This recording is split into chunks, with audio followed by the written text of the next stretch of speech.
అంబేద్కర్ బడుగులకు ప్రాణం అంబేద్కర్ భారత్కు మార్క్స్ అంబేద్కర్ జగోరే జాగో అంబేద్కర్ జగజ్జననేత అంబేద్కర్ బడుగులకు ప్రాణం అంబేద్కర్ భారత్కు మార్క్స్ అంబేద్కర్ మా ఇంట్లో టీచర్ అంబేద్కర్ భూములను పంచితే అంబేద్కర్ భూములను కోరితే అంబేద్కర్ భూములను పంచితే అంబేద్కర్.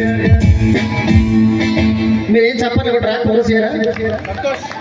భూములను పంచితే అంబేద్కర్ భూములను కోరితే అంబేద్కర్ భూములను పంచితే అంబేద్కర్ భూములను పంచితే అంబేద్కర్ పరిశ్రమల వాట అంబేద్కర్ పరిశ్రమల వాట అంబేద్కర్ ప్రగతి జన సూత్రం అంబేద్కర్ జగోరే జాగ అంబేద్కర్ జగజ్జననేత అంబేద్కర్ బడుగులకు ప్రాణం అంబేద్కర్ భారత్కు మార్క్స్ అంబేద్కర్ జగోరే జాగ అంబేద్కర్ జగజ్జననేత అంబేద్కర్ బడుగులకు ప్రాణం అంబేద్కర్ భారత్కు మార్క్స్ అంబేద్కర్.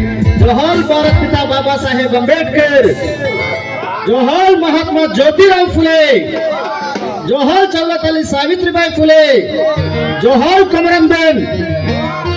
మిత్రులారా, వండర్ఫుల్ ఇళయరాజా లాగున్నదే కొంచెం. మిత్రులారా, అందరూ కోరుకునేది ఒకటే, ఉస్మానియా విద్యార్థిగా మీ ముందుకు రావడం జరిగింది. మా టీచర్లు ఇంతకుముందు పోయిన కిషన్ రావు సార్ గారు చాలామందికి అన్నం పెట్టిన చెయ్యి, అందులో నేను ఒకరిని, అలాగే మా రిజిస్టర్ సార్ ఉన్నారు.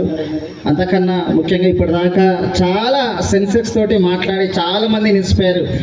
ఉస్మానియా లీడర్లు కూడా దాసురామ్ నాయక్ అన్న స్పీచ్ అంటే మేమే చేతులు కట్టుకున్నంత శ్రద్ధగా వింటాం. మీరు సరిగా వింటలేరు కానీ అంత గొప్ప హానెస్ట్ స్పీకర్ మా అన్నకు, సభాధ్యక్షులు నవీన్కి, జాను, దర్శన్, రమేష్, ఇంకా చాలామంది పేరు పేరు సంతోష్, నన్ను ఆహ్వానించిన మిత్రులందరికీ గట్టిగా ఒకసారి అందరం జై భీమ్, అందరు గట్ట జై భీమ్. మిత్రులారా, ఈ దేశం ఒకప్పటి పరిస్థితి గురించి చెప్దామనంటే చాలామంది చెప్తా ఉన్నారు. ఇప్పుడు మన సెల్ ప్రపంచం కాబట్టి ఏమవుతున్నది అని అంటే, సెల్లులో వచ్చిందే ప్రపంచం అనుకుంటున్నాం కానీ సెల్లు రాకముందు మన బతుకులు ఎట్లా ఉండే, ఎవరినైనా గౌరవిస్తాం. ఈ కులం చెడ్డది, ఆ కులం గొప్పదని చెప్పేసి మేము అనట్లే. బాలగోపాల్ ఎవరి కోసం బతికిన బ్రాహ్మణుడే, ఎంత గొప్పగా గౌరవిస్తాం మన అందరం, మన సమాజం అంతా కూడా. జార్జ్ రెడ్ మా icon, Osmania icon. George red spirit, Ambedkar ఆశయం, అవి రెండు కలిస్తేనే ఉస్మానియా యూనివర్సిటీ. ఆయన రెడ్డియా బ్రాహ్మణ కాదు. ప్రజల కోసం పోరాడిన ఎవరైనా సరే గుండెల్లో ఉంటారు. ప్రజలను పీడించిన వాళ్ళు ఏ కులమైనా సరే వాళ్ళు చరిత్రలో ద్రోహులుగా మిగిలిపోతారు. ఇప్పటిదాకా మనం పెద్దలు చెప్పిందంతా అదే. మిత్రులారా, ఈ దేశంలో కొన్ని వర్గాలు, పక్కా చెప్పాలంటే కొన్ని కులాలు 3000 ఏళ్ల క్రితమే చదువుకున్నారు. మన తాత చదువుకున్నాడా? కొంతమందికి సంపద ఉన్నది, కొంతమందికి భూములు ఉన్నాయి. వాళ్ళు పుట్టక ముందుకే. మీరందరు ఇక్కడికి వచ్చిండ్రు, చాలామంది 90% ఇలా పేదవాళ్ళే ఉన్నారు.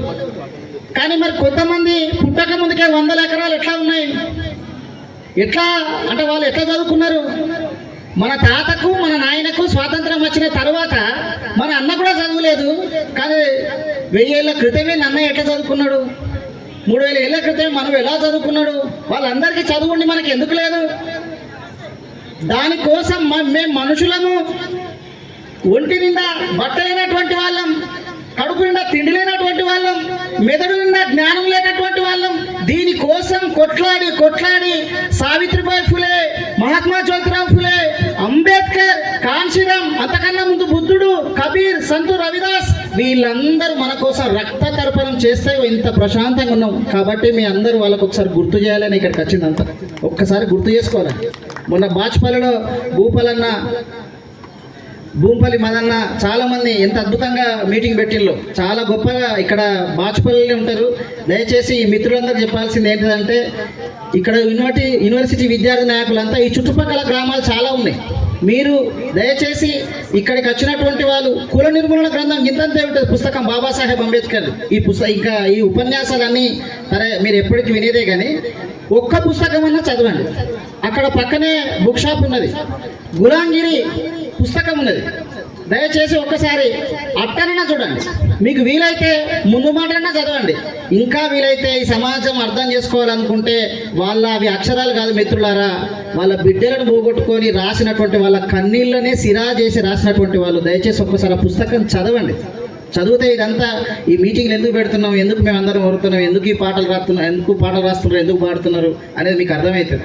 సెల్ ప్రపంచం వచ్చిన తర్వాత టకా రీల్స్ చూసిన తర్వాత అసలు విజువలైజేషన్ వచ్చిన తర్వాత చదివేదానికి అసలు వాల్యూ లేకుండా పోతున్నది. కానీ మిత్రులారా, నువ్వు చదవకపోతే దేవుళ్ళని నేను ఏమంటలేను, కానీ నువ్వు ఏ దేవుని బొమ్మేసినా, నువ్వు జీసస్ బొమ్మేస్తావా, ఓం బొమ్మేస్తావా, అల్లా బొమ్మేస్తావా, ఏ బొమ్మ వేసినా నిన్ను ఎవ్వరు రక్షించరు. అంబేద్కర్ లాగా చదువుకుంటే మాత్రమే నువ్వు ఈ క్యాంపస్ నుంచి ప్రొఫెసర్ అవుతావు, లేదా గ్రూప్ 1 ఆఫీసర్ అవుతావు, గ్రూప్ 2 ఆఫీసర్ అవుతావు, ఏదైనా ఒకటి అవుతావు. నీ జ్ఞానాన్ని నమ్ముకుంటే మాత్రమే అవుతావు తప్ప ఇతరుల మీద ఆధారపడితే ఇట్లా ఎప్పుడు అది కాదు. అది బాబాసాహెబ్ అంబేద్కర్ను చూస్తే మనకు అర్థమవుతుంది మిత్రులారా. ఒక్క పుస్తకం చదవడం అన్నందుకే ఒక్క సెమిస్టర్కు మనం కష్టపడదాం అన్నందుకే ఇంత అయితే, ఫ్రెంచ్ నుంచి మొదలు పెడితే, ఆంథ్రోపాలజీ నుంచి మొదలు పెడితే, ప్రపంచంలో ఉన్నటువంటి అన్ని శాస్త్రాలు చదివి ఎకనామిక్స్లో PhD చేసి, అట్లనే ఈ ప్రపంచంలో ఎక్కువగా లైబ్రరీ అంటే పుస్తకాలు ఎక్కువగా ఉన్న లైబ్రరీ ఆక్స్ఫర్డ్, కేంబ్రిడ్జ్ అయితే ఆ జ్ఞానాన్ని అంతటిని కూడా నేర్చుకున్నటువంటి వారు నంబర్ 1 కార్ల్ మార్క్స్. ఆయన చనిపోయిన తర్వాత నంబర్ 2 బాబాసాహెబ్ అంబేద్కర్. ఎంత గొప్ప జ్ఞానం, ఎంత గొప్ప కసి కదా. ఎంతసేపు అంబేద్కర్ గుడ్డి దీపంలో చదువుకున్నాడు, అంబేద్కర్ రిజర్వేషన్ ఇచ్చిండు. ఇది కాదు మిత్రులారా, ఏ అవకాశాలు లేకున్నా, మనకి ఇంత అద్భుతమైన హాస్టల్ లేకున్నా, తిండి లేకున్నా, ఇంత గొప్పగా అట్మాస్ఫియర్ లేకున్నా సరే, కన్నీళ్లతోటి కసితోటి ఈ సమాజాన్ని గెలవాలి. ఎవరైతే పాతాళానికి అంచువేస్తున్నారో ఆకాశం ఎత్తు ఎదగాలి అని తన కన్నీళ్ళనే కత్తుల పదన చేసినటువంటి వాడు కాబట్టే బాబాసాహెబ్ అంబేద్కర్ ఈరోజు మన ఈ దేశానికి రాజ్యాంగం ఇచ్చిన గొప్ప జ్ఞానిగా నిలబడ్డాడు. కాబట్టి ఒక్క సెమిస్టర్కు, ఒక్క ఎగ్జామ్స్కే మనం ఇంత కష్టపడుతున్నాం అంటే అన్ని వేల లక్షల పుస్తకాలు ఎట్లా చదివిండ్లు అనేది మనం అర్థం చేసుకుంటే మీ సెమిస్టర్ అనేది చాలా చిన్నగా అవుతుంది. ఆ సెమిస్టరే కాదు, ఈ చుట్టూ ఉన్న సమాజం, మన పుస్తకాలలో ఉన్నది కేవలం సిలబస్ మాత్రమే. అస్సలు చరిత్ర అంతా కూడా మనల మనుషులుగా చేయడం కోసం, మనల్ని ఇందాక రావడం కోసం, మనం చదువుకోవడం కోసం, మనము ఆత్మగౌరవంతో ఉండడం కోసం వాళ్ళ జీవితాలను తర్పణం చేసిండు. అంబేద్కర్ తన పిల్లలను చంపుకున్నాడు. మహాత్మా జ్యోతిరావు ఫులే, సావిత్రిబాయి ఫులే అక్కడ విగ్రహం పెట్టినటువంటి వాళ్ళు అసలు పిల్లలే కాలేదు మన కోసం. ఒక్కసారి ఆ త్యాగం మీరు తెలుసుకుంటే ఇంకా గొప్పగా చదువుకుంటారు, ఈ సమాజం అర్థమవుతుంది. ఇప్పటిదాకా రామదాస్ నాయక్ అన్న చెప్పినట్టు దేశం ఎడిపోతున్నది. రేపు మాపు రాజ్యాంగం తీసేస్తానంటున్నారు, రిజర్వేషన్ తీసేస్తానంటున్నారు. ఎవరు ఎదురు తిరిగితే వాళ్ళని దాడి చేస్తా అంటున్నారు. కాకతీయ యూనివర్సిటీలో ఆల్రెడీ దాడి చేసి మాట్లాడదామంటే, సాహిత్యం మాట్లాడదామంటే, రాజకీయాలు మాట్లాడుకుందామంటే ఏ ప్రభుత్వం అయినా, కాంగ్రెసా, బీజేపీ ఏదైనా కావచ్చు, కానీ ఈ దేశంలో ఎన్నో కులాలు, ఎన్నో మతాలు. రాజ్యాంగం చెప్పేదేంటిది? ఎవరి కులాలు, ఎవరి మతాలు, ఎవరి దేవుడు వాళ్ళకు ఉంటాయి.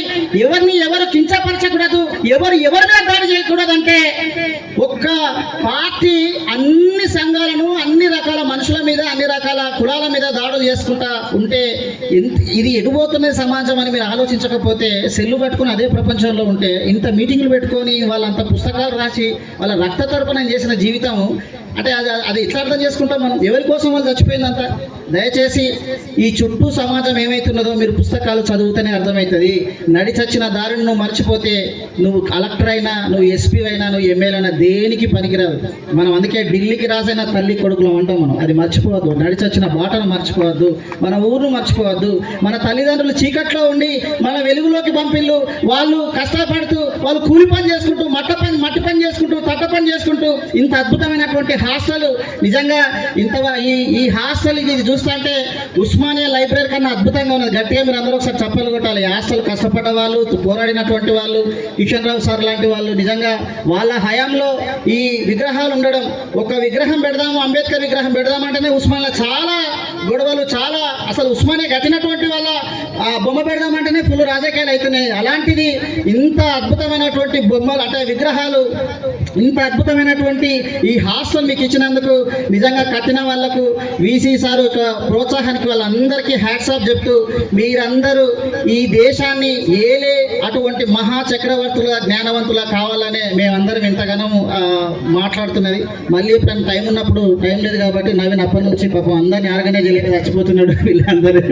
ఓకేనా? జై భీమ్, జై భీమ్.